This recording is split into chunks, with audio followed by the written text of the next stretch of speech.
satu asrama, tapi dia jadi ketua. Kalau apa tuh ketua sudah. Putra beliau juga seorang pensyarah. Kalau tidak silap, saya itu dosen itu lagi pensyarah kan, pastor, lecturer, dan presiden bimbingan dan counseling. Dan saat ini atau yang sekarang nih, pastor adalah seorang presiden pasca sarjana merangkap ketua program magister filosofi kan. Di sini tulis filsafat, tapi kalau di Sabah panggil filosofi, di Malaysia. So itu adalah sedikit sebanyak mengenai pastor. Yang lebih-lebih kamu tanya dengan pastor, nanti mungkin dia akan terangkan. Tapi jangan terlalu lebih pula, sebab ada nanti lain-lain pula pikir. Okey, sekarang ni kita serahkan kepada pastor. Okey, baiklah. Saya sampaikan selamat Sabat kepada kita semua. Selamat Sabat. Happy Sabat. Sabat pastor. Sabat. Osonong Sabat. Oh, senang Sabat pastor. Pandai Sabat, pandai dusun, senang Sabat. Iya. Jadi kami mulai tahun 2009 sampai tahun 2019 yang lalu, setiap tahun kami selalu datang ke Sabah. Bahkan ada sekali 1 tahun atau 2 kali 1 tahun. Kami sudah pernah mengadakan KKR di Gereja Pukak, Kiulu. Kami juga sudah pernah membuat KKR di Gereja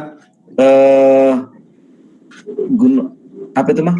Yang di Putu Ridong sebelahnya? Putu Ridong anak Langiau. Gereja Bukit Permai di Putu Ridong, kemudian membuat KKR di Gereja PMC. Ya, jadi kampung kami yang kedua sebenarnya adalah Sabah. Itulah kampung kami yang kedua. Oleh karena setiap tahun kami selalu datang ke Sabah. Bahkan di Kota Blut, kami sudah ada di sana tanam durian. Saya sudah tanam durian di sana dan durian Musang King. Anak saya dibaptis di Keningau. Anak saya dibaptiskan di Keningau tahun 2010. Dan baru 2 tahun yang lalu dipindahkan keanggotaannya ke Unai. Sebenarnya kami berharap supaya tidak dipindahkan, mana tahu dia dapat jodoh Sumandak dari Sabah. Tapi kelihatannya Sumandak dari Sabah susah untuk didapatkan, akhirnya kami memindahkan keanggotaannya dari Keningau ke Unai. Kita sudah pertama-tama saya juga mengucapkan terima kasih kepada Elder Eliezer ya, yang telah menjemput kami untuk boleh melayani pada hari Sabat ini.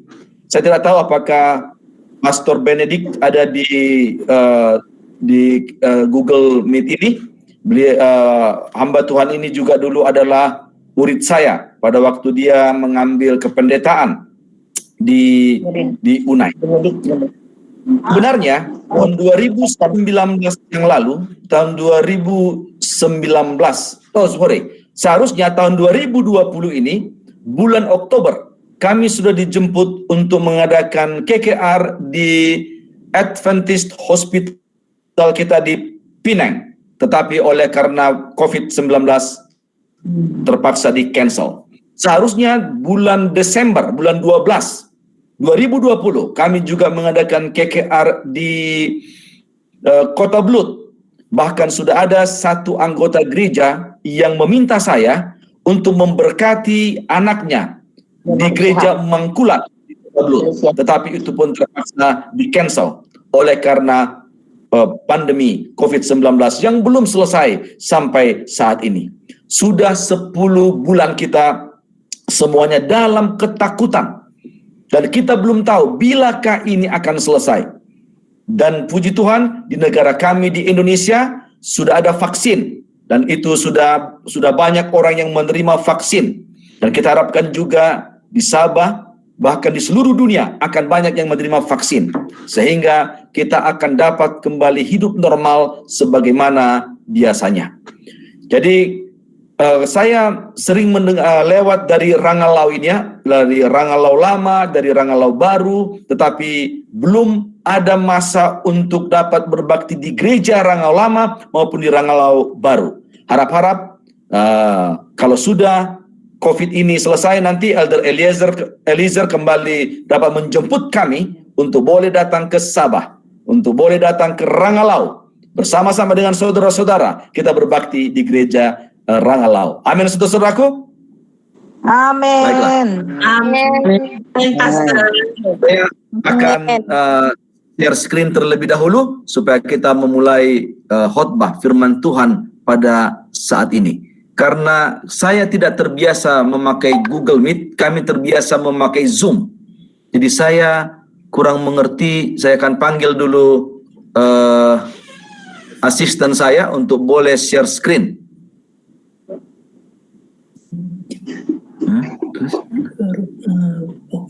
Window. Oke.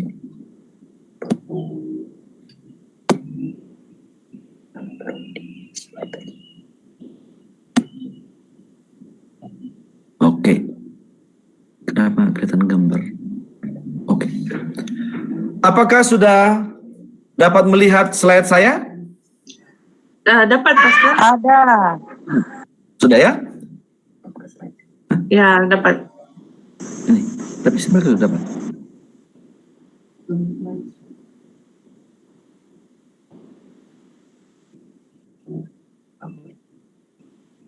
Oke, tolong sebentar ya. Agak bersabar dulu karena kami memang tidak terbiasa memakai Google Meet karena kami selalu memakai Zoom. Kalau Zoom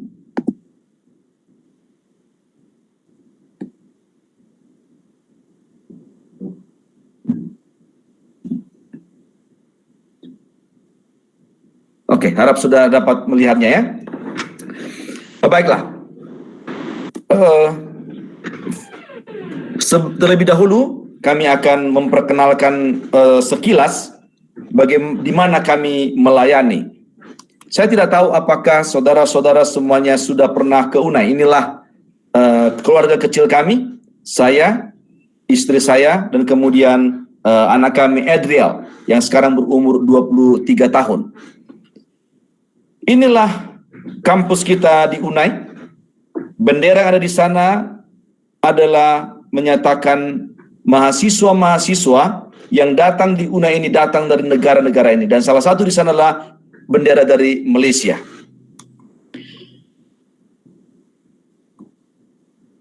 Kampus UNAI ini adalah sebuah kampus hijau. Oleh karena rumput-rumput yang hijau. Yang begitu dan semuanya itu dijaga, dipelihara dengan baik. Ini adalah library, perpustakaan UNAI.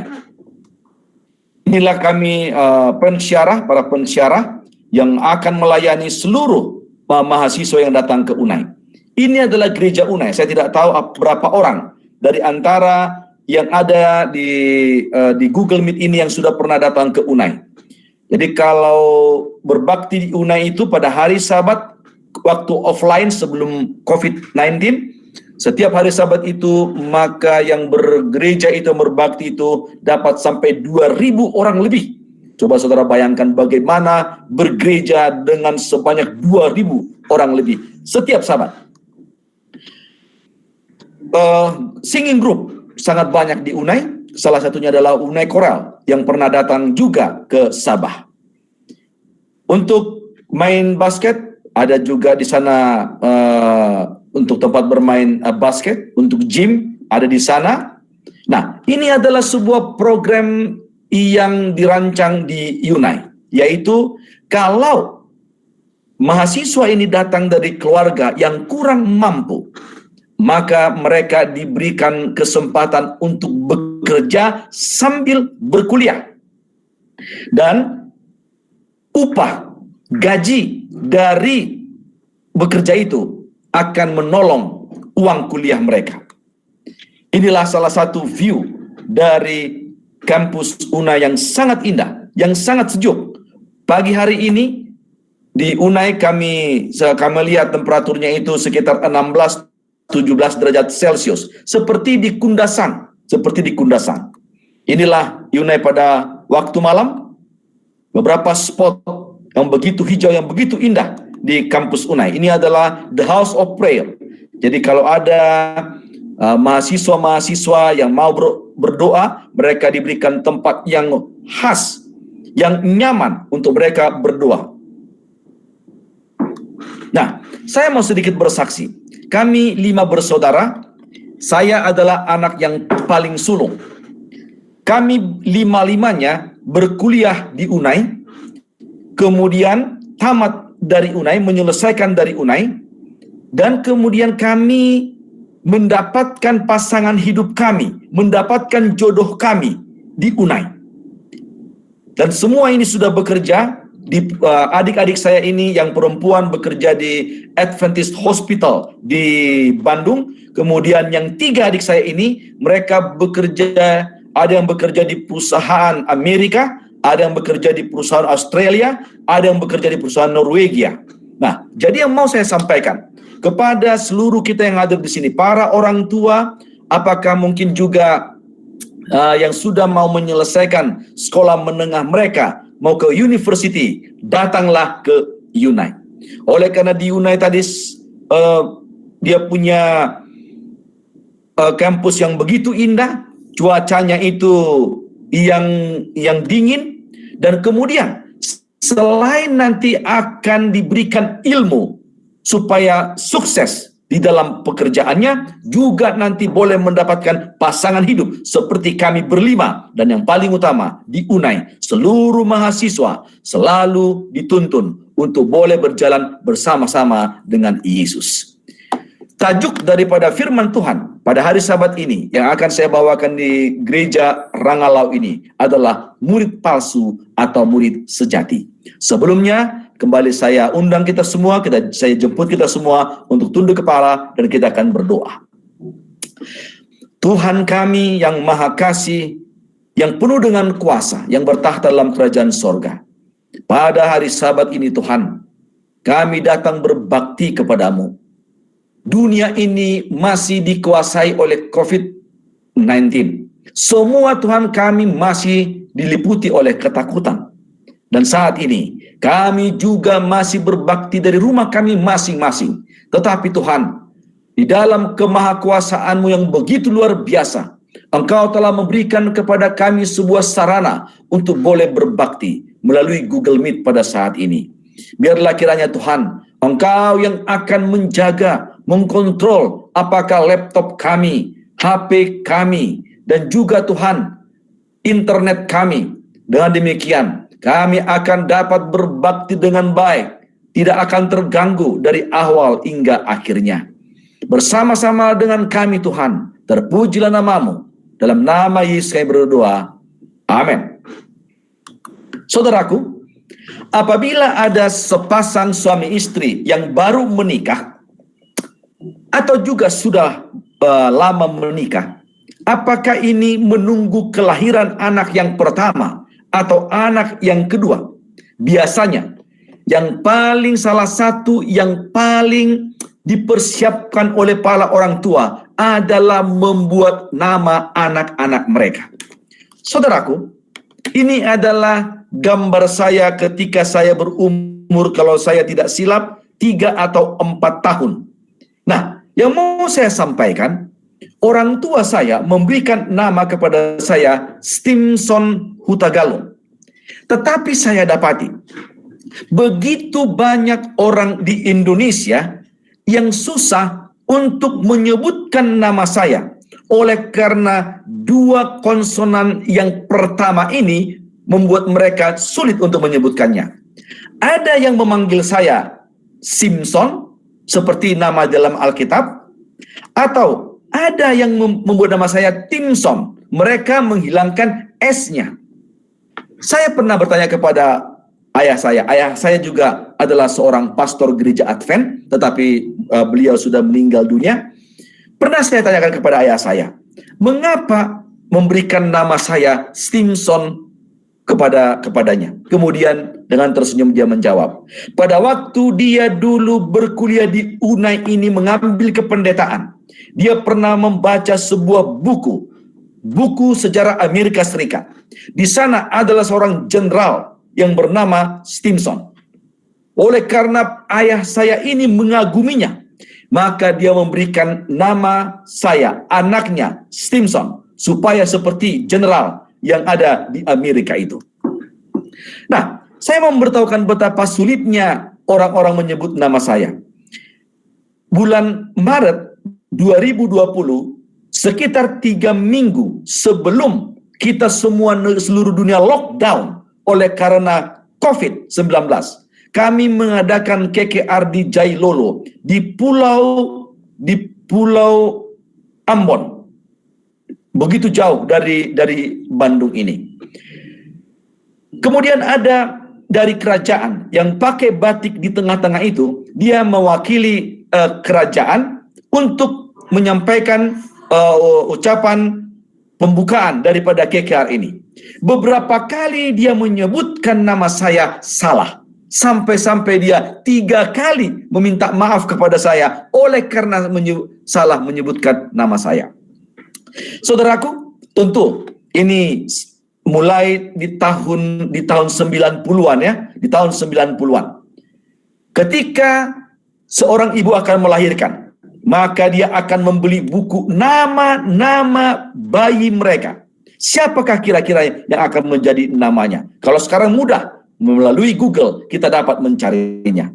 Pada waktu anak kami lahir, pada tanggal 13 April 1998 yang lalu, kami memberi namanya Adriel. Adriel ini adalah nama dari Alkitab yang artinya Tuhan adalah pertolonganku. Saudaraku, ada beberapa nama yang unik. Ini di Indonesia, coba perhatikan, namanya hanya 1 huruf. Ini nama yang unik ya. Biasanya nama itu paling tidak 3 huruf. Tetapi ini namanya hanya 1 huruf. Ki namanya. Kemudian ada yang membuat nama anaknya Pajero Sport. Perhatikan di sebelah kanan, ini diposting di Facebook. Dituliskan di sana, semoga menjadi anak yang setangguh dan sekuat Pajero Sport. Mungkin orang tuanya bermimpi untuk boleh memiliki kereta Pajero Sport. Kemudian ada yang memberikan nama anaknya Toyota Fortuner Tangguh. Luar biasa ya. Kemudian dia buat di Facebook, selamat siang admin, saya minta izin dimasukkan ke grup. Memang saya tidak punya mobil Toyota Fortuner, tetapi putra kami namanya Toyota Fortuner Tangguh. Terima kasih Amin, mohon dibantu. Saudaraku, mari kita lihat. Dari 12 murid Yesus, ada nama-nama yang populer untuk diberikan oleh para orang tua kepada anak-anak mereka. Siapakah mereka itu? Inilah dia. James atau Yakobus, Andrew atau Andreas, Matthew atau Matius, Peter atau Petrus, Simon atau Simon Petrus, John atau Yohanes, dan Thomas. Jadi setelah disurvei, inilah nama-nama murid Yesus yang paling banyak diberikan oleh orang tua kepada anak-anak mereka.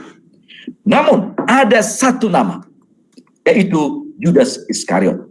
Saya coba mencari apakah ada orang tua yang memberikan nama anaknya Judas Iskariot. Ternyata tidak ada, saudara-saudaraku. Mengapa? Karena Judas Iskariot ini dicatat di dalam Alkitab sebagai seorang pengkhianat. Namun, di antara 12 murid Yesus yang bersama-sama dengan Yesus selama 3,5 tahun, bukan hanya Judas Iskariot yang menjadi pengkhianat. Siapa lagi? Yang kedua adalah Simon Petrus. Kedua orang ini adalah pengkhianat, saudara-saudaraku. Apa pengkhianatannya? Judas Iskariot, Matius 26 ayat 15. Alkitab berkata, Ia berkata, apa yang hendak kamu berikan kepadaku, supaya aku menyerahkan dia kepadamu? Mereka membayar 30 uang perak kepadanya. Saudara-saudaraku, Judas Iskariot menjual Yesus seharga 30 uang perak, harga seorang hamba pada saat itu. Nah, Simon Petrus, apakah dia seorang pengkhianat? Ya, dia pengkhianat. Apa pengkhianatannya? Dia menyangkal Yesus sampai 3 kali. Mari kita lihat pena inspirasi. Alfa dan Omega jilid 6 halaman 353 berkata, Petrus menyangkali gurunya dengan kutuk dan sumpah. Sementara sumpah yang hina itu masih di bibir Petrus. Pada waktu Petrus menyangkal, bukan hanya mengatakan, oh saya bukan murid Yesus, tetapi dia juga mengatakan kata-kata kutuk. Dia juga mengucapkan kata-kata sumpah untuk mengatakan bahwa dia tidak mengenal Yesus. Jadi saudara-saudaraku, level atau quality pengkhianatan dari Judas Iskariot sama dengan quality pengkhianatan dari Simon Petrus ini. Mereka berdua adalah sama-sama pengkhianat. Tetapi perhatikan saudara-saudaraku, akhir hidup mereka berdua berbeda. Apa yang membuat akhir hidup mereka berdua berbeda? Ini yang akan kita pelajari supaya kita nanti boleh praktekkan di dalam hidup kita masing-masing. Sementara kita hidup di dunia ini dan sementara kita menunggu kedatangan Yesus yang kedua kali. Perhatikan, Yudas, bagaimanakah akhir daripada hidupnya? Dia mati bunuh diri, jatuh tertelungkup, dan perutnya terbelah, sehingga semua isi perutnya tertumpah keluar. Tubuhnya koyak dalam keadaan yang sangat mengerikan, dan anjing-anjing memakan tubuhnya, menjilat darahnya, memakan usus-ususnya dengan lahap. Ini ditulis di buku Kerinduan Segala Zaman. Bagaimana dengan Simon Petrus? Di akhir hidupnya, dia menjadi seorang pemimpin di gereja yang mula-mula. Kemudian dia disalibkan dengan kepala ke bawah. Mengapa kepala ke bawah? Nanti kita lihat apa sebabnya. Apa sebab akhir hidup kedua pengkhianat ini berbeda? Kalau saudara membaca buku Kerinduan Segala Zaman atau Alfa dan Omega jilid 5 dan jilid 6 memuat biografi, membuat biodata dari Judas Iskariot ini. Yang pertama di bab 62. Berarti ini kalau saya tidak silap ini adalah di Alfa dan Omega jilid yang ke-6, bab 62. Dengan tajuk bab itu Pesta di Rumah Simon. Di sana ditulis tentang Judas Iskariot. Kemudian bab 72 dengan tajuk Menjadi Peringatan Akan Aku, juga di sana ditulis tentang Judas Iskariot. Dan bab 76 dengan tajuk Yudas. Semua bab ini menceritakan siapa Yudas itu. Baik, inilah yang diterangkan mengenai siapa Yudas itu. Kerinduan Segala Zaman halaman 358. Kejijikan yang telah mengikuti dia berabad-abad lamanya tidak ada kalau bukan oleh tabiat atau karakter yang dinyatakan pada akhir sejarah hidupnya. Perhatikan saudara-saudaraku. Tabiat atau karakter dari Yudas ini barulah ketahuan, baru diketahui di akhir 3,5 tahun kebersamaan mereka dengan Yesus. Artinya selama 3,5 tahun orang tidak mengenal siapa Yudas ini. Dia seorang yang berkepribadian ganda. Mari kita perhatikan bagaimana karakter ini terbentuk. Reputasi dengan karakter itu adalah berbeda. Reputasi bisa diketahui dalam waktu 1 jam. Karakter bisa diketahui setelah bertahun-tahun. Inilah yang terjadi kepada Judas Iskariot. Reputasi tercipta dalam sekejap, karakter dibangun seumur hidup. Reputasi bertumbuh laksana jamur. karakter bertumbuh laksana pohon beringin. Reputasi tercipta melalui pemberitaan di surat kabar, atau postingan di milis, atau di wall Facebook, atau di YouTube. Itulah sebabnya banyak sekarang YouTuber oleh karena reputasi mereka. Tetapi karakter terbentuk melalui kehidupan yang penuh kerja keras. Reputasi menjadikan Anda kaya atau miskin, tetapi karakter menjadikan Anda bahagia atau sengsara. Reputasi adalah apa yang orang katakan tentang Anda di batu nisan Anda di kuburan. Karakter adalah apa yang dikatakan oleh para malaikat mengenai Anda di tahta Allah. Reputasi adalah pengenalan orang akan diri Anda, bagaimana orang-orang lain, bagaimana anggota keluarga kita, tetangga kita, sesama anggota gereja, kemudian orang-orang yang ada di kampung kita, di pejabat kita mengenal kita. Karakter adalah pengenalan Tuhan atas diri saya dan diri saudara-saudara. Kembali kita ke Judas Iskariot, yang karakternya itu baru diketahui di akhir 3,5 tahun itu. Dia sangat disegani oleh murid-murid lainnya dan sangat berpengaruh. Di antara ke-12 murid itu, Judas Iskariotlah yang paling berpengaruh. Dia adalah seorang pakar keuangan, karena dia sekolahnya sekolah keuangan. Itulah sebabnya dia dibuat sebagai bendahara, atau kalau di Malaysia disebut dengan bendahari.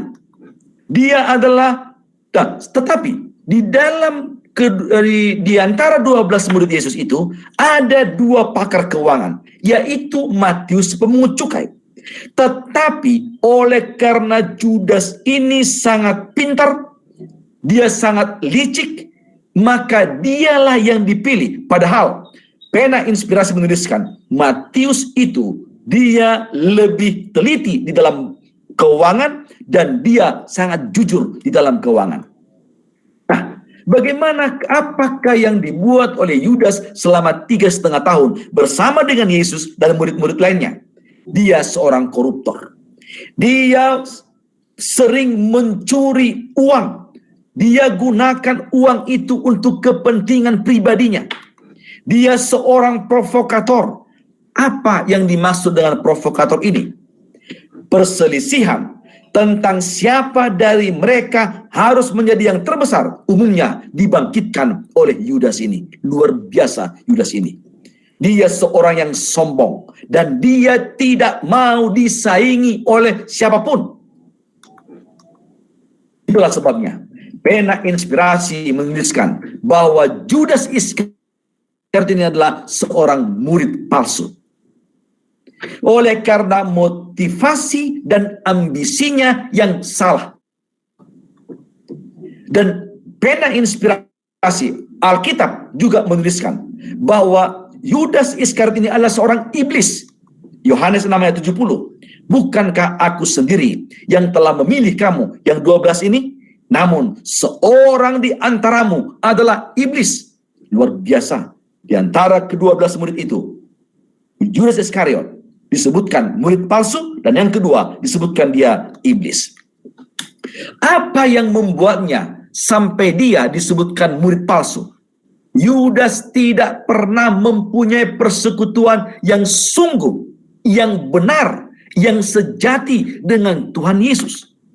Dia mau menjadi murid Yesus oleh karena dia membayangkan satu kali kelak Yesus akan menjadi raja di Israel, maka dia akan menjadi menteri keuangan. Hanya itulah motivasinya, bukan oleh karena dia percaya bahwa Yesus itu adalah juru selamat.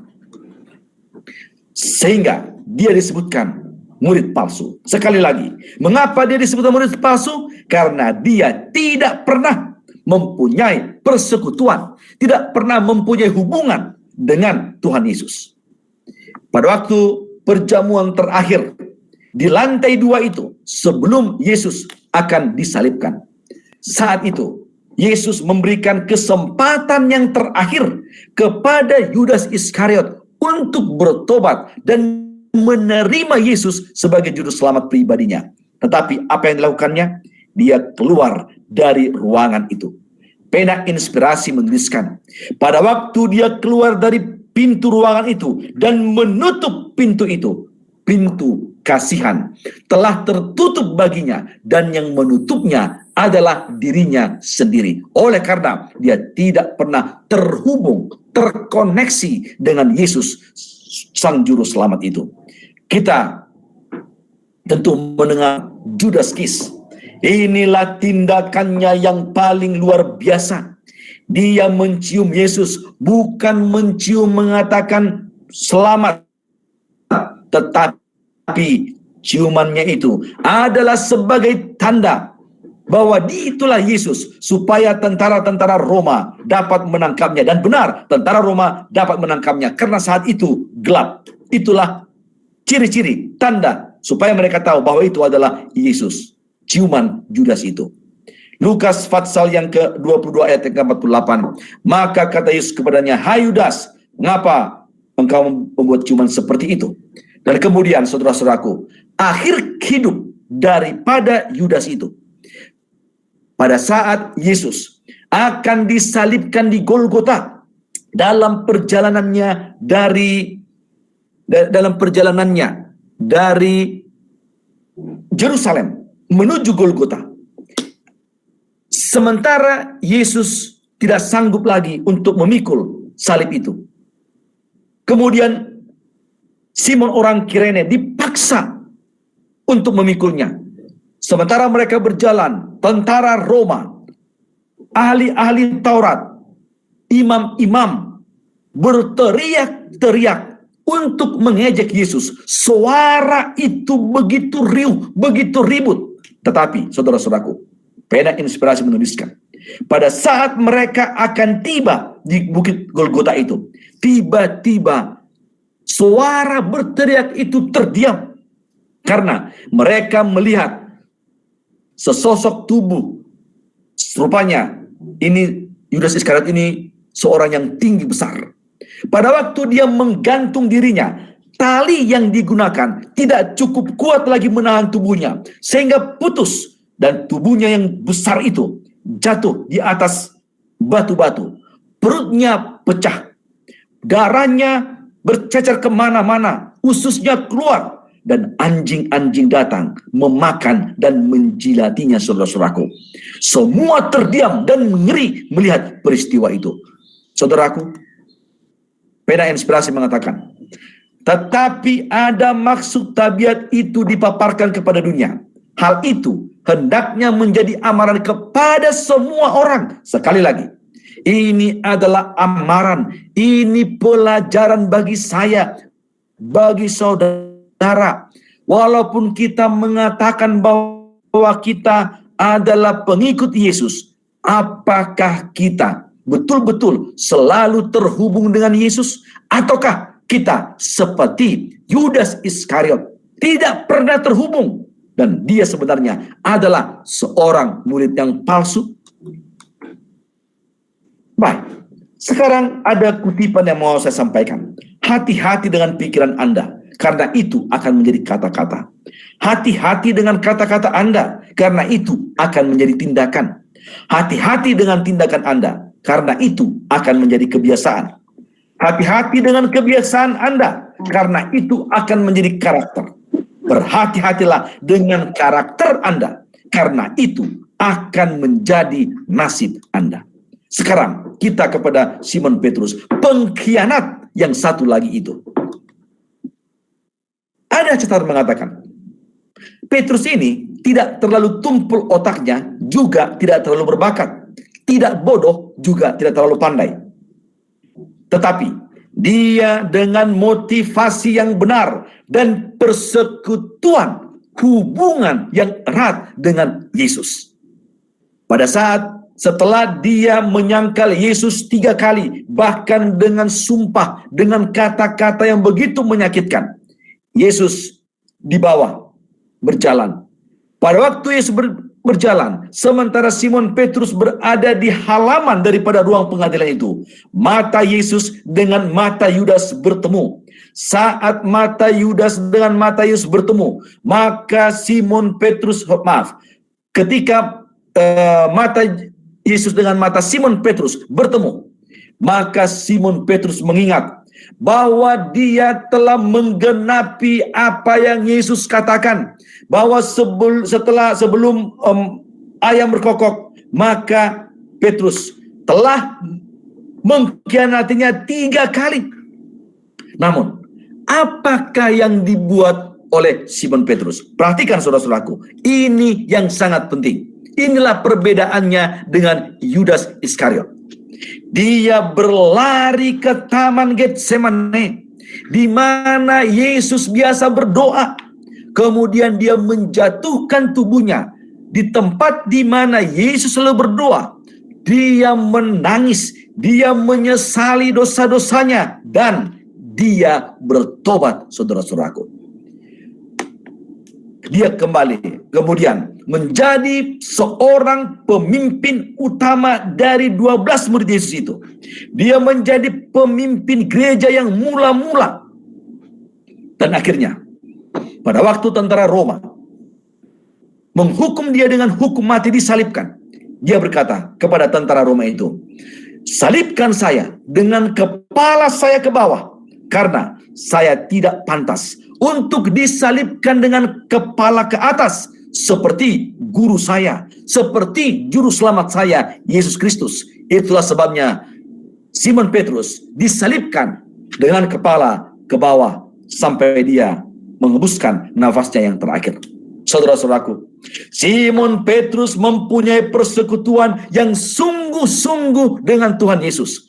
Di dalam semua kelemahan-kelemahannya, dia selalu bersekutu dengannya. Itulah sebabnya Simon Petrus adalah murid yang sejati dari 12 murid Yesus, walaupun dia sempat mengkhianati gurunya. 5 Testimonis halaman 216, firman Tuhan berkata, "Meterai Allah tidak akan pernah dikenakan pada dahi pria atau wanita yang cemar. Meterai itu tidak akan pernah dikenakan pada dahi pria atau wanita yang ambisius dan cinta dunia. Itu tidak akan pernah dikenakan pada dahi kaum pria atau kaum wanita yang berlidah palsu atau berhati penipu. Semua orang yang menerima meterai itu haruslah tidak bernoda di hadapan Allah, calon-calon ke sorga." Artinya, saudara-saudaraku, adalah orang-orang yang selalu terhubung, terkonek dengan Yesus. Sama seperti handphone yang sudah habis baterainya, yang low baterainya, maka kita akan mengambil charger kita, kemudian akan menghubungkannya dengan sumber elektrik, sehingga handphone itu akan dapat digunakan. Seperti itulah harus hubungan saya, hubungan saudara dengan Yesus setiap hari di dalam pergumulan kehidupan kita ini, agar kita jangan menjadi murid palsu yang hidupnya sama seperti Yudas Iskariot tersebut. Satu kali, di satu tempat, ada seorang budak yang masih sekolah rendah.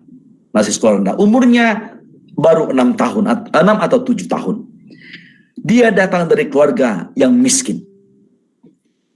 Dan dia sering sakit sehingga tubuhnya ini kurus, dan kelihatannya dia tidak sedap dipandang oleh mata. Sedikit orang yang mau bersahabat dengan dia. Kalau dia datang untuk bermain-main di sekolah dengan teman-temannya, dia akan selalu disuruh pergi dan disingkirkan. Dia merasa kesepian. Di rumah, dia adalah anak tunggal. Ayahnya seorang pekerja yang selalu pergi keluar kota dan kadang-kadang saja pulang ke rumah. Dan ibunya pekerjaannya hanyalah mencuci pakaian dari tetangga-tetangganya yang meminta dia mencuci, baru dia mendapatkan uang. Dari keluarga yang sangat miskin. Satu kali, guru Alkitab mereka, guru agama mereka, memberitahukan bahwa ada seorang yang mau, dia ini orang Kristen, tetapi tidak pernah ke gereja. Dia jarang membaca Alkitab. Ya, dia hanya pernah mendengarkan tentang Yesus dan lain sebagainya, tetapi hampir dia tidak pernah membaca Alkitab dan tidak pernah ke gereja. Sehingga pengetahuannya akan masalah Alkitab sangat-sangat sedikit.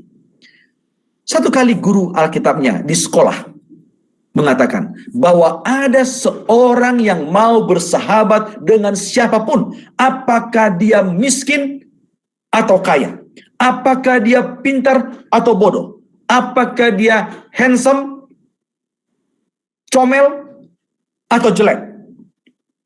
Anak ini mendengarnya, dia buka telinganya, dia mau tahu siapa itu.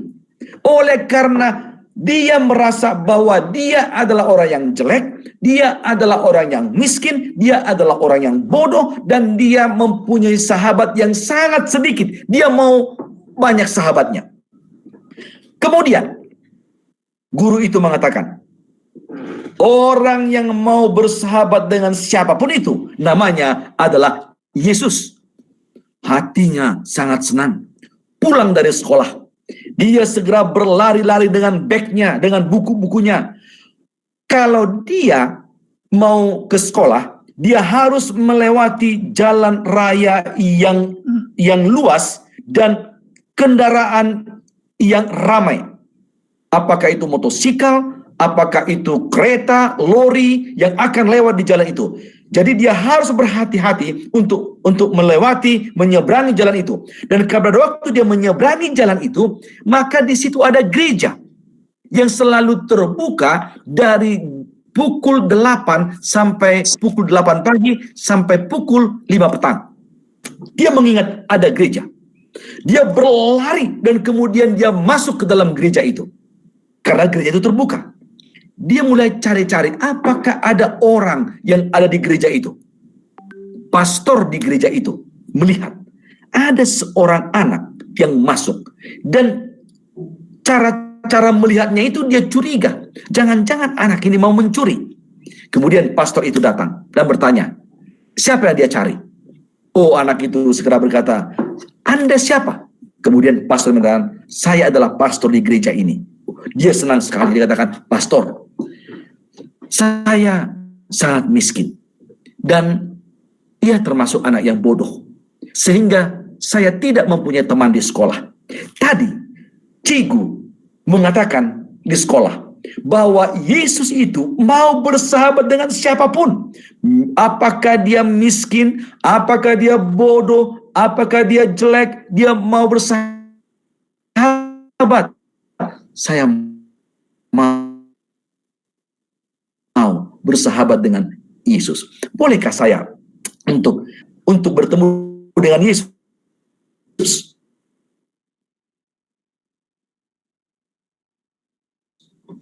Pastor ini dikatakan, oke, silakan.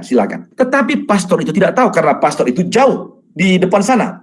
Dia melihat anak itu menggerak-gerakkan tangan karena dia membelakangi pastor itu.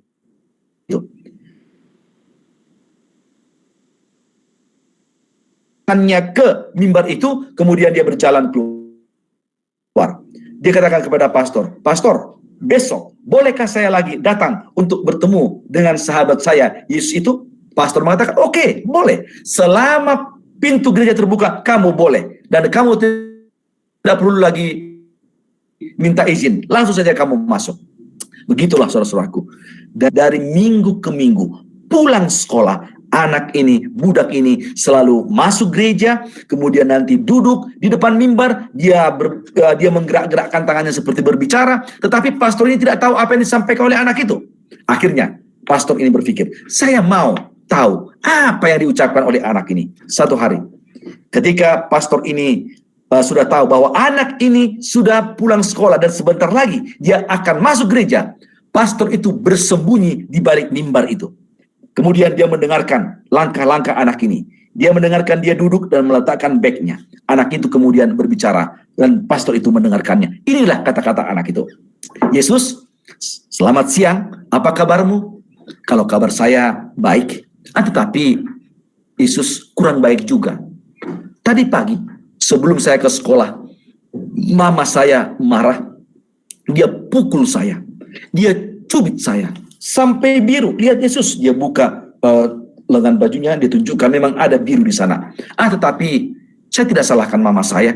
Oleh karena papa saya sudah 2 minggu belum pulang dan kami tidak ada uang. Oh Yesus, tadi di sekolah kami ada exam. Saya nomor 3 yang tertinggi. Oh, belum pernah seperti itu Tuhan Yesus.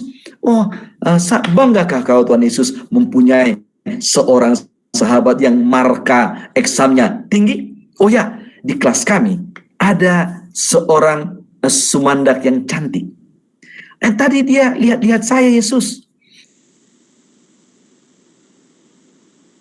Kemudian dia memberikan kepada saya perahu. Apakah dia senang kepada Yesus ya? Kan saya miskin, bodoh, dan tidak begitu handsome. Tiba-tiba dia berkata, maaf Yesus, ini sudah hampir pukul 3. Kalau saya nanti pulang terlambat, mama saya akan marah dan saya akan dipukul kembali. Kemudian dia ambil bagnya. Itu tanggal 24 Desember. Kemudian dia katakan, oh Yesus, besok tanggal 25 Desember. Saya telah menyediakan hadiah untuk hari ulang tahunmu. Karena mereka ini bukan Seventh-day Adventist. Jadi mereka percaya Yesus itu lahir pada tanggal 25 Desember. Dan dia katakan, besok saya akan hantarkan hadiah untukmu. Kemudian dia lambaikan tangannya dan dia pergi. Keesokan harinya, tanggal 25 Desember. Dia sudah membungkus, dia punya hadiah ini untuk diberikan kepada Yesus sahabatnya itu. Pada waktu dia sampai di pintu gereja, bahkan Christmas itu pada malamnya, tanggal 25 Desember malam. Jadi mereka sedang menghias gereja itu. Pada waktu anak ini mau masuk, di depan yang sedang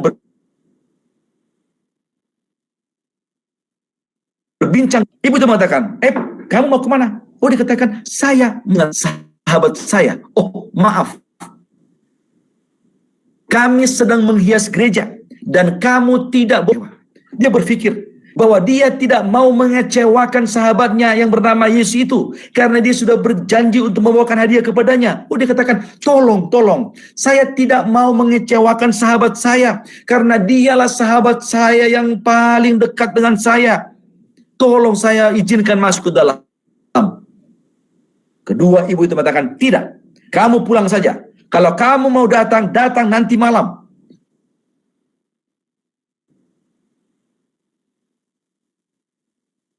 Anak itu mulai menangis, tetapi kedua ibu itu tidak mau mendengarkan dan tidak pernah memberikan izin kepadanya masuk ke dalam gereja.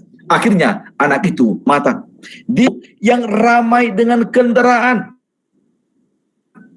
sambil dia air matanya bercucuran, dia menoleh ke belakang. Jangan-jangan ibu itu memberikan kesempatan sahabatnya Yesus itu. Saudaraku, sebuah lori yang berjalan dengan laju tidak dapat lagi untuk menarik breknya, menginjak breknya, sehingga lori ini menabrak anak itu. Anak ini terbanting ke atas aspal dan kepalanya pecah. Anak itu mati di tempat. Hadiahnya hancur. Orang-orang ramai datang untuk melihat kecelakaan ini. Mereka melihat budak ini, tetapi tidak ada orang yang mengenalnya karena rumahnya dari jalan raya itu masih jauh masuk ke dalam sana. Tiba-tiba seorang yang berpakaian putih bersih datang ke kerumunan itu. Dan dia mengatakan kepada semua orang itu, ini sahabat saya akan hantarkan dia ke rumahnya. Saudaraku,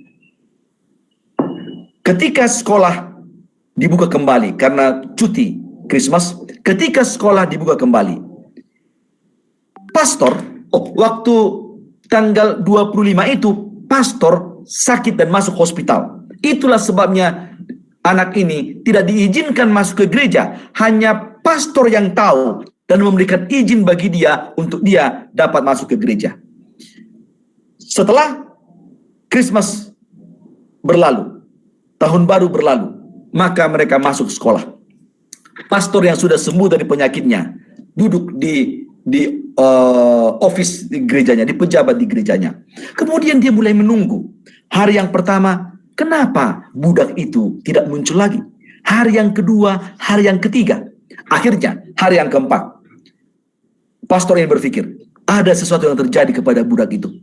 Dia selalu perhatikan budak itu pulang ke jalan di depan gereja itu, menyeberangi jalan raya. Kemudian pastor itu pun mengikuti langkah-langkahnya. Kemudian di sana dia mulai tanya-tanya, apakah mereka ada mengenal seorang budak, diberitahukan ciri-cirinya. Akhirnya pastor itu mendapatkan rumah budak ini. Pastor itu mengetuk pintu. Di sana ada seorang ayah, seorang ibu, dan beberapa orang hadir di sana. Dan wajah mereka sedih. Bahkan ada yang mencucurkan air mata. Pastor itu bertanya, apakah ini rumah seorang budak? Diberitahukan ciri-cirinya. Bapak yang pemilik rumah itu mengatakan, ya, dia anak kami. Kemudian dikatakan, kenapa dia tidak pernah ke sekolah lagi? Bapak itu mengatakan, Anda siapa? Pastor mengatakan, saya pastor. Yang selalu di mana anakmu itu setiap pulang sekolah, dia selalu masuk di gereja saya. Bapak itu berkata, tanggal 25 Desember yang lalu, dia mengalami kecelakaan. Dan dia sudah meninggal dunia. Dan sudah dikuburkan beberapa hari yang lalu.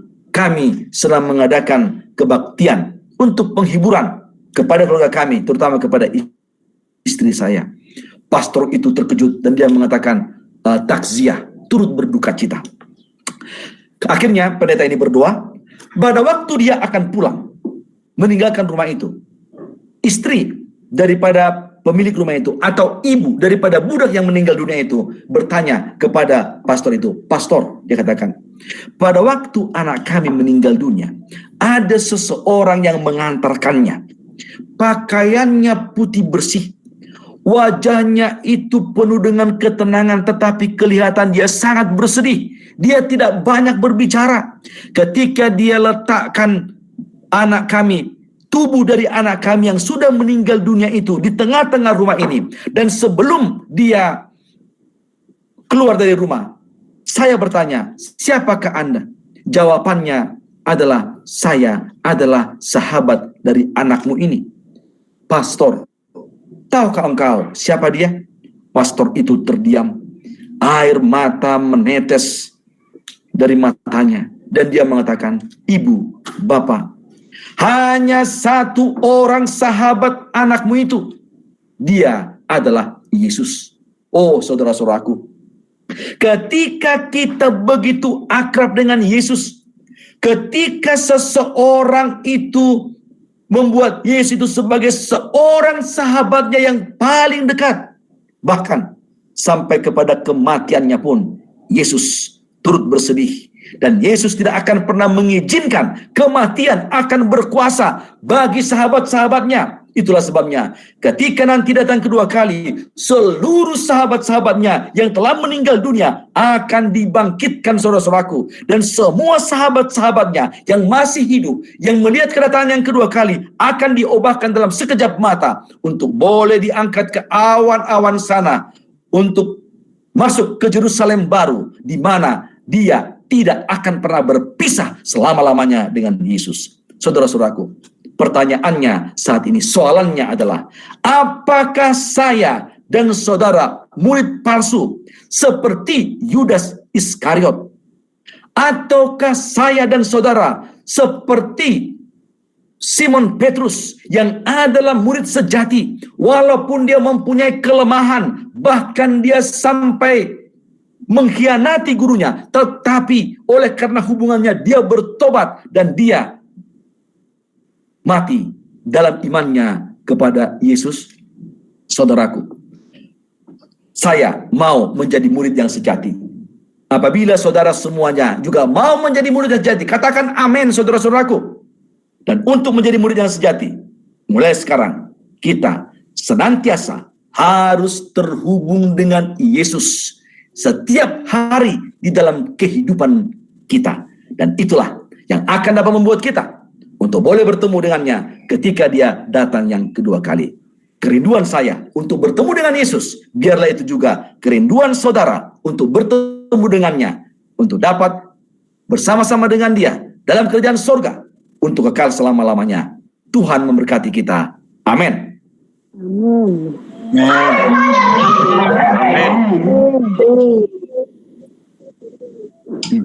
Amin. Saya melawat Unai, Pastor. Memang sangat cantik. Dia punya udara fresh. Boleh dengar suara saya? Ya. Udara dia fresh. Dia punya bunga-bunga cantik. Dia punya bangunan pun cantik. Dia punya padang pun cantik, hijau-hijau. Dan orang-orang dia pun cantik. Itulah pastor pun cari orang di Unai juga kan? Amin, amin. Ya, oke. Ya, amin. Sekali lagi saya mengucapkan selamat datang kepada yang baru bergabung. Selamat hari Sabat. Saya ada nampak di sini ada Pastor Benedict. Pastor Benedict boleh buka kamera dia, cakap hello ataupun buka ni boleh cakap hello. Ada siput Pastor di sini kan? Ada tuh Pastor Benedict. Kalau saya silap ada Pastor Benedict. Saya bagi masa mungkin Pastor Benedict ada mau cakap sepatah dua kata sama Sipu. Dengar nggak suara saya? Ya, dengar. Oke. Terima kasih Sir Simpson Tagalung sudah memberikan firman Tuhan, berkhotbah untuk gereja Rangalolama untuk Sabat ini. Maaf karena baru sebentar tadi pada waktu khotbah sudah dimulai, mau dimulai, saya baru dapat join. Jadi Sir, harap-harap kita ketemu lagi. Mungkin Amin, amin. ambil S2 atau bagaimana. Amin. Jadi, Terima kasih. Terima kasih banyak karena sudah melayani kami di dalam jemaat Rangalolama. Senang Sabat. Miagal. Memberkati.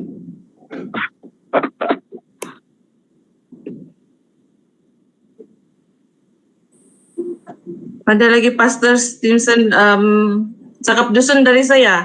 Pastor Benedict ada saya nampak gambar dia, kamera dia. Boleh saya hello. Lambai tangan sedikit Pastor. Ada siapa-siapa lagi di antara anggota-anggota gereja yang mau bertegur sapa dengan selebriti Pastor hari ini?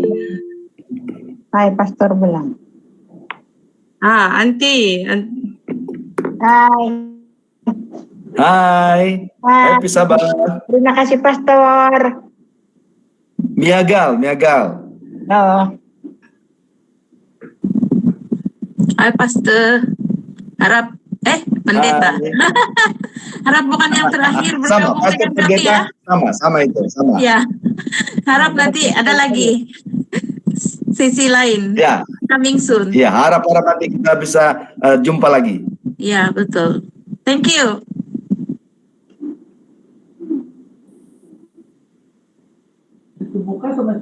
Hai, Pastor. Selamat hari Sabat. Hai. Selamat Sabat. Oh, senang Sabat. Senang Sabat.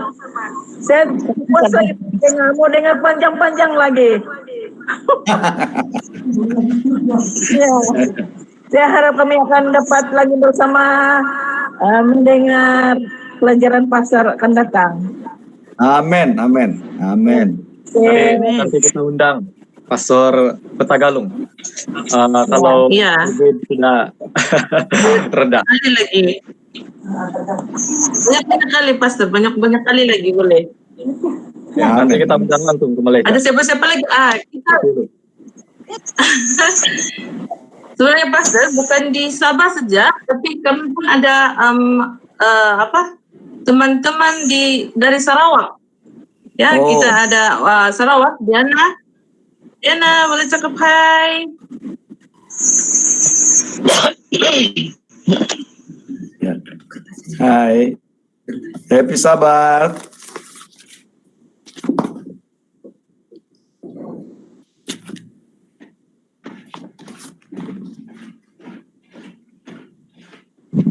Ada siapa-siapa lagi? Lain mungkin agak slow. Kalau tidak siapa-siapa lagi. Dia ada soalan. Tiada, saya rasa saya ter-off mikrofon, jadi saya bercakap sendiri. Saya cakap, hi, happy Sabat. Happy Sabat, happy Sabat. Ya. Itulah kalau boleh buat KKR online untuk kami di Sarawak ni, bagus juga kan, Pastor? Oke, boleh. Sila. Ya, kami dulu sudah pernah boleh. buat Iya, Istrian dulu kami ke KKR. Oh, serian. Okey. Rasanya saya tidak pernah datang itu.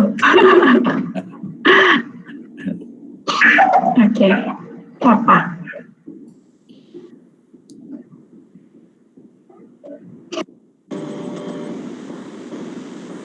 Okey. Kita sebagai lagu sambutan, kita pilih sekejap. Saya akan share video dulu.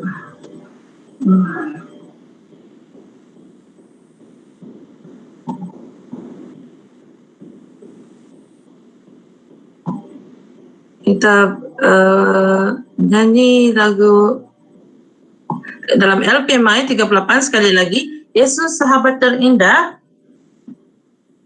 Sekejap. Sorry, ada slow sikit sebenarnya lain. Sebelum itu saya pun mau say thank you sama Pastor. Satu pelajaran yang memang cukup menarik. Seperti semua pun telah mendengar dan memahami dengan jelas pelajaran tadi. Semoga pelajaran itu menjadi panduan bagi kita semua untuk sentiasa berada di dalam jalan yang terang agar kita tidak menjadi seperti Judas maupun Simon.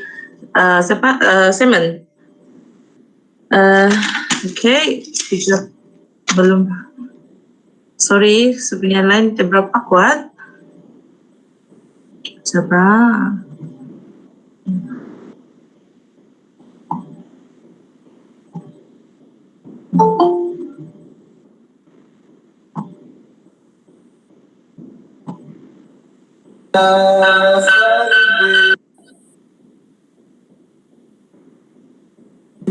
Di hati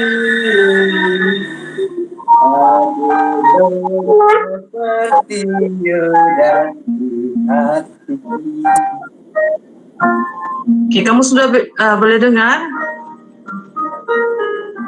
Kalau kamu boleh dengar, kita nyanyi sama-sama Yesus Sahabat Terindah.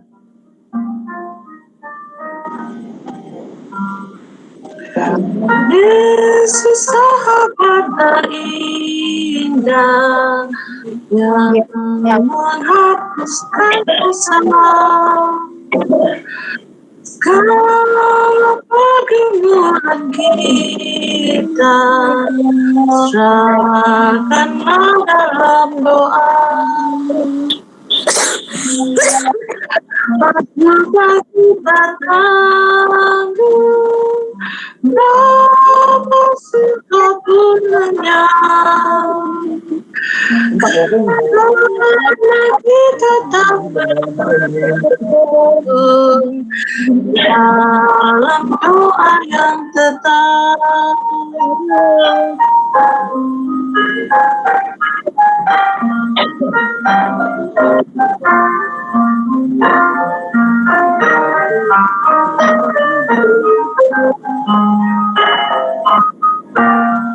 Kita tinggal lagi.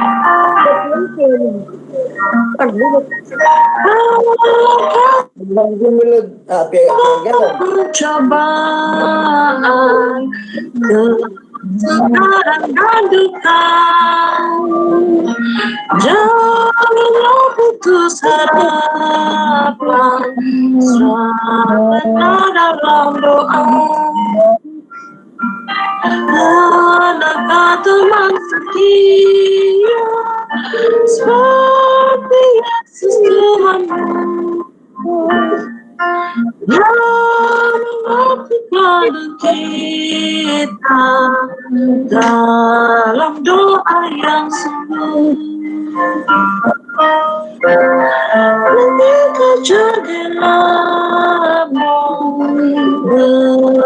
berat rasanya,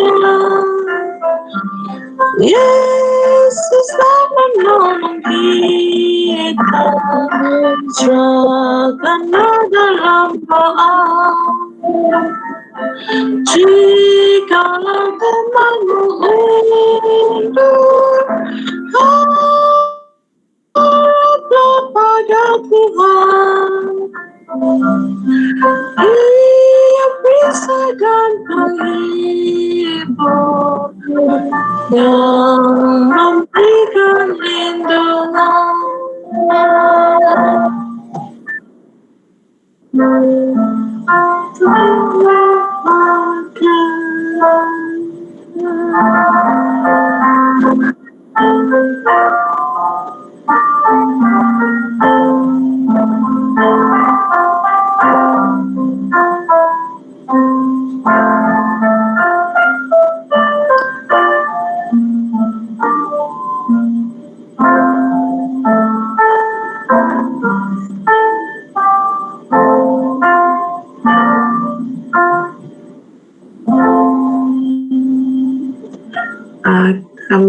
Saya minta pastor untuk berdoa.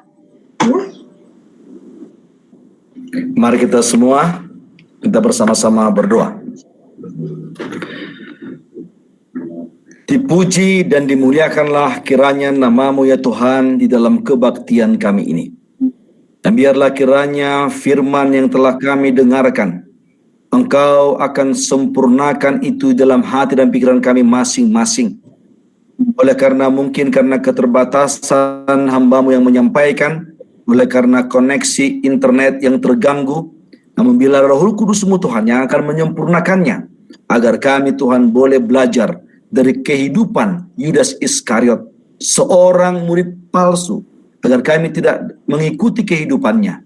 Kami boleh belajar dari Simon Petrus Tuhan, seorang murid yang sejati, agar kami boleh mencontoh bagaimana dia berserah kepada Tuhan dalam segala kelemahannya, dan di dalam sampai akhir hidupnya dia selalu beriman kepadamu. Biarlah itu Tuhan boleh menjadi contoh kehidupan kami. Pada saat ini Tuhan, kami berdoa kepada seluruh umat-umat Tuhan di gereja Rangalau. Memberkati Pastor Benedict, seluruh elders, dan seluruh anggota gereja Tuhan, mulai dari yang paling tua hingga yang paling muda, agar mereka boleh bersatu. Dengan demikian Tuhan, mereka dapat menjadi khotbah bagi orang-orang di sekeliling mereka yang belum bersama-sama dengan kami dengan dalam kebenaran ini, agar mereka Tuhan beriman kepadamu. Kami juga berdoa Tuhan kepada seluruh umat-umat Tuhan yang hadir di dalam Google Meet ini, yang berbakti bersama-sama dengan kami. Tuhan, kami masih dilanda ketakutan oleh COVID-19 ini. Apabila di antara kami, atau saudara kami, atau sahabat kami Tuhan, yang terkena COVID-19 ini, sembuhkanlah mereka. Apabila Tuhan COVID-19 ini membawa dampak kepada perekonomian kami Tuhan, biarlah Engkau membukakan tingkap-tingkap langit untuk boleh mencukupkan kebutuhan kami sehari-hari. Kami berdoa Tuhan, agar kiranya vaksin, baik di Sabah ini, di Indonesia, di seluruh dunia Tuhan, boleh segera berikan kepada kami. Dengan demikian kami akan dapat kembali melakukan aktivitas kami. Dan terutama Tuhan, kami boleh untuk berbakti memuji muliakan nama-Mu dengan normal kembali. Kami juga berdoa kepada orang tua kami yang sudah tua Tuhan, warga emas yang lanjut usia, karena mereka lah Tuhan yang tidak dapat melakukan aktiviti lagi oleh karena COVID ini. Berikan kepada mereka kesabaran, berikan kepada mereka sukacita. Bapa di sorga, apabila kami berpisah dari Google Meet ini, biarlah Engkau boleh bersama dengan kami. Dan apabila nanti Tuhan, Engkau datang kedua kali, kami boleh dipertemukan di mana tidak lagi perpisahan. Bapa, saat ini hamba-Mu akan mengangkat tangan. Biarlah kiranya tangan-Mu yang tidak kelihatan itu Engkau akan tumpangkan di atas masing-masing umat-umat-Mu yang ada di Google Meet ini. Tuhan memberkati engkau dan melindungi engkau. Tuhan menyinari engkau dengan wajahnya dan memberi engkau kasih karunia. Tuhan menghadapkan wajahnya kepadamu dan memberi engkau damai sejahtera. Damai sejahtera Allah Bapa, kasih karunia Yesus Kristus dan persekutuan Roh Kudus akan menjadi bagianmu, bagian kita semuanya dari sekarang sampai Maranatha. Dalam nama Yesus kami berdoa. Amin. Amin. Amen. Amin. Amen. Ya. Amin. Amen. Sekarang ini saya serahkan balik kepada Elder Eliza. Dan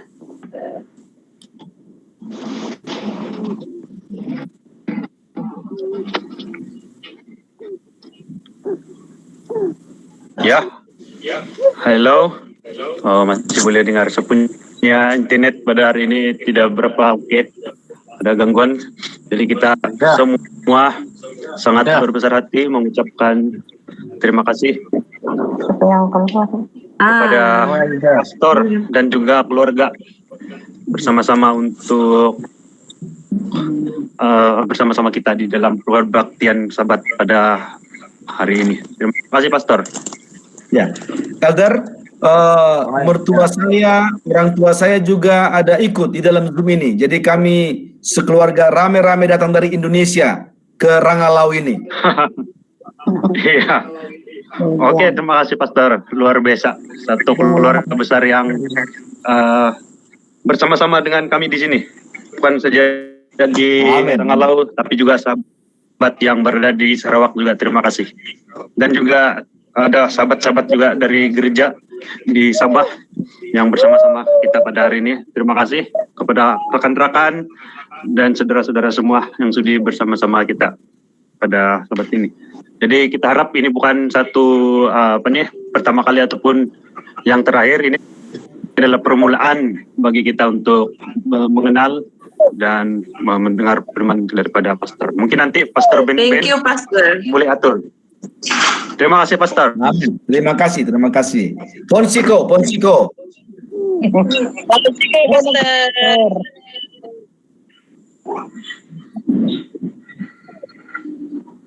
Ini saya lihat ada Nelmon Jeffrey ini ya. Nah, ini juga saya sangat kenalin. Pastor. Iya. Nelmon ini Cigu ya. Iya, ada Nelman. Mungkin Nelman ada mau cakap sesuatu dengan Pastor kan? Dia mau masuk tadi tapi slow line. Ya, masa dipukak dulu kita sama-sama ya. Ya, Boleh teruskan Nelman. Bukit Permai. Bersama dengan keluarga. Wah, ini bersama-sama keluarga di sana ya. Ya. Ada permintaan nih, Pastor. Iya.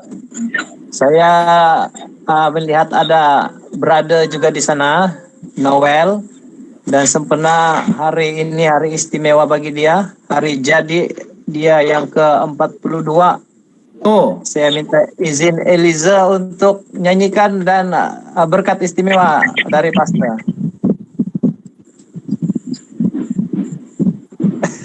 Elder Eliezer yang apa sekarang hari jadi?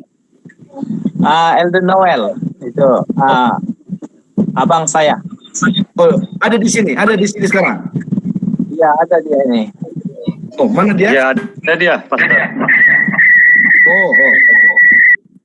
Muncul Oke. sudah dia. Oh. Selamat hari jadi Elder Noel. Selamat hari Sabat. Terima kasih, Pastor. Oke. Tuhan memberkati, umur panjang, sehat selalu, mudah dimudahkan rezeki Tuhan ya. Amin. Amin. Terima kasih, Pastor. Oke, tadi Nelmon menyampaikan apakah saya boleh berdoa untuk Elder? Sangat dialu-alukan. Oke, saya menjemput kita semua, saya akan berdoa khas untuk hari jadi dari Elder Noel. Mari kita tunduk kepala dan kita akan berdoa. Tuhan kami yang begitu baik, pada hari Sabat ini Tuhan, walaupun kami berada di tempat yang berjauhan satu dengan yang lain, tetapi oleh karena kasih-Mu kami begitu dekat satu dengan yang lain, bersama-sama dengan saudara-saudara kami dari Rangalau, dari Sarawak, dari tempat-tempat yang lain, bahkan dari Indonesia ini. Dan Tuhan, hari ini adalah hari istimewa pada Elder Noel Geoffrey. Bapa, biarlah Engkau kiranya memberkati Elder Noel. Berikan kepadanya berkat kesehatan secara fisikal, begitu juga kerohaniannya, mencukupkan kebutuhannya sehari-hari. Memberkati keluarganya Tuhan, dan jadikanlah dia boleh menjadi siluam berkat bagi gereja Rangalau, bagi keluarga, bagi masyarakat di sekitarnya. Terima kasih Bapa untuk jawaban-Mu yang pasti. Biarlah Engkau yang akan selalu menjaga memeliharakannya di sepanjang tahun ini sampai dia berulang tahun, berhari jadi pada tahun yang akan datang. Terpujilah nama-Mu Tuhan atas jawaban-Mu yang pasti. Doa ini persembahkan dalam nama Yesus, Juru Selamat dan Penebus kami. Amin. Saya mau minta cake birthday-nya, tapi kirimlah cake birthday-nya Elder melalui online. Nanti Pastor saya kirim. Kiriman Maya juga. Boleh cakap, Ini boleh Elder cakap Benedict, sesuatu? apakah Elder Benedict sudah menikah?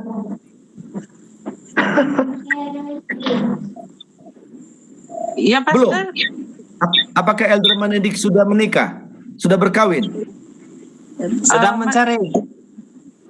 Sedang mencari. Tapi dulu sudah ada calonnya. Mungkin calon dia sudah tercalon dengan orang lain, Pastor. Jangan Jadi kita lama-lama, tadi diundang Pastor. lagi. Jangan lama-lama. Kalau sudah ada langsung cepat-cepat. Tunggu tahun depan. Terlalu banyak calon di sini. Oh, terlalu banyak calon ya. Terlalu banyak calon di sini, Don. Masih muda lagi dia bilang pastor.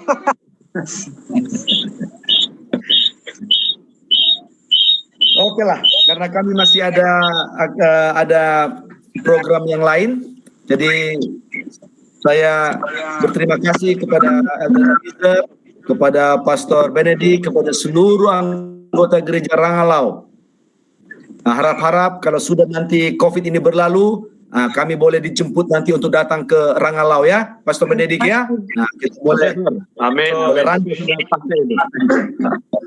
Jadi saya minta izin dulu untuk keluar ya.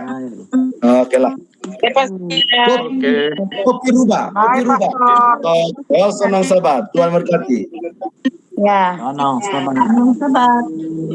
Bye. Pastor. Thank you, kamu semua. Oke, Pastor. Oke.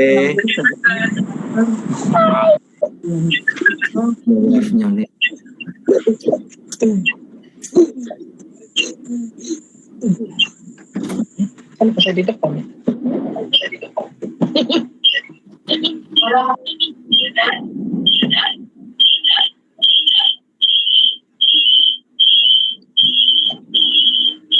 Ke sana nanti.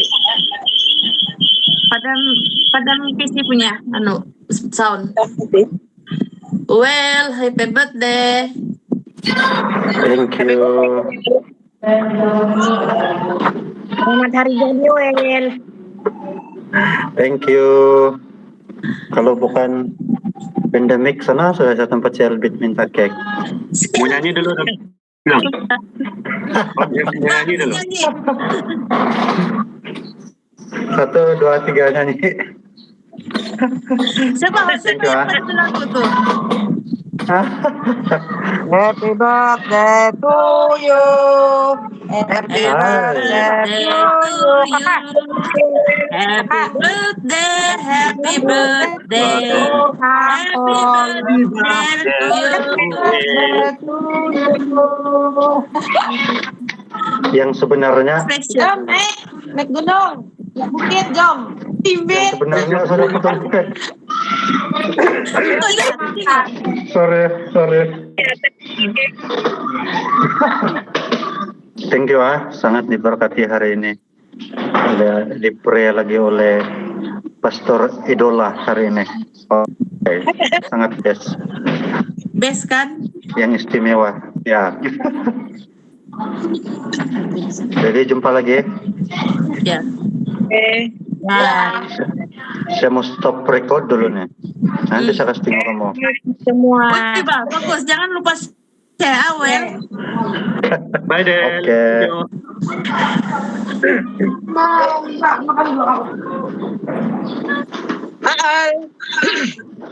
Gendal. Gendal. Bye. Gendal. Sana Bang. Hai. Tadi.